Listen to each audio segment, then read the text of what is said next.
এইবাৰ দুমদুমাকাৰ garden show' প্ৰডাকশ্যনৰ এটা exclusive বিশ্লেষণ।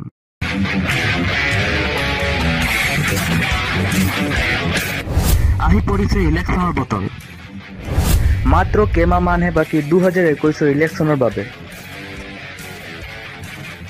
কিন্তু এই মুহূৰ্তত এটা গুৰুত্বপূৰ্ণ কথা হৈছে যে কোনে পাবলৈ সক্ষম হ'ব গেৰুৱা দল বিজেপিৰ টিকেট। এইবাৰ আমি আন কোনো সমষ্টি নহয়, কিন্তু চাহ নগৰী ডুমডুমা সমষ্টিৰে কথা পাতিম। আমি সকলোৱে জানো যে বৰ্তমান ডুমডুমা সমষ্টিৰ বিধায়ক হৈছে দুৰ্গা সমষ্টি। কিন্তু ইয়াতে এটা প্ৰশ্ন উত্থাপন হৈছে যে যোৱাবাৰৰ নিৰ্বাচনত মোদীৰ বঁটা থকা স্বত্বেও কি ধৰণে কংগ্ৰেছী নেতা দুৰ্গা সমীজে নিৰ্বাচন উত্তীৰ্ণ হোৱাত সফলতা লাভ কৰিলে। গাৰ্ডেন প্ৰডাকশ্যনৰ এই বিশ্লেষণত আমি ইয়াৰে উত্তৰ দিবলৈ আপোনালোকক চেষ্টা কৰিম। আমি সকলোৱে জানো যে ডুমডুমা সমষ্টিটো এটা চাহ উদ্যোগিত অঞ্চল, আৰু যিহেতু এইটো এটা চাহ উদ্যোগিত অঞ্চল, ইয়াত আন কোনো ভোটাৰতকৈ বেছি চাহ জনগোষ্ঠী ভোটাৰ আছে। যদি আমি আৰু সাধাৰণভাৱে বুজিবলৈ যাওঁ তেন্তে ডুমডুমা সমষ্টিত 2016 চনৰ ডেটাৰ মতে মুঠ ভোটাৰ আছে প্ৰায় 1,24,000, আৰু ইয়াৰে পৰা প্ৰায় 75,000 পৰা 85,000 ভোট আছে চাহ জনগোষ্ঠী অথবা চাহ সম্প্ৰদায়ৰ লোকৰ হাতত। ইয়াৰে পিছত আমি আপোনালোকক জনাব বিচাৰোঁ যে 1957 চনৰ পৰা একে লেঠাৰে 2006 চনলৈকে ডুমডুমা সমষ্টিটো কংগ্ৰেছৰ দখলত আছিল। কিন্তু কংগ্ৰেছৰ দখলত কিয় আছিল এইটো জনা অতি প্ৰয়োজনীয়।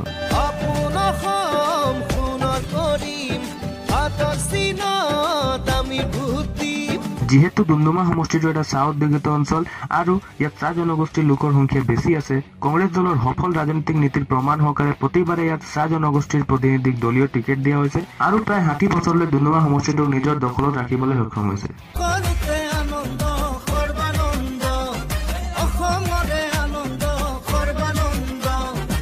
যদি আমি 2006 চনৰ পিছৰ কথা পাতোঁ তেন্তে 2011 চনত বিজেপিৰ পৰা দিলীপ বৰ্মাই বিজয়ী হোৱাত সফলতা লাভ কৰিছিল। কিন্তু কি ধৰণে সফলতা লাভ কৰিছিল ইয়াৰ উত্তৰটোও আমি আপোনাক দিম।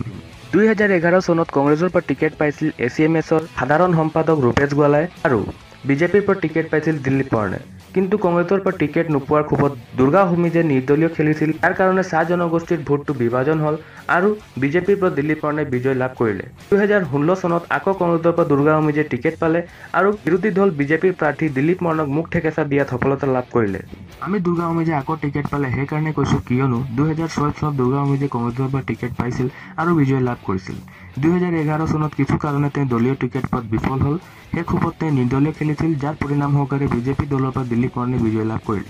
2016 চনত কংগ্ৰেছৰ পৰা দুৰ্গা সমীজে আকৌ টিকেট পালে আৰু তেওঁ ডুমডুমা সমষ্টিৰ পৰা বিজয় লাভ কৰিলে।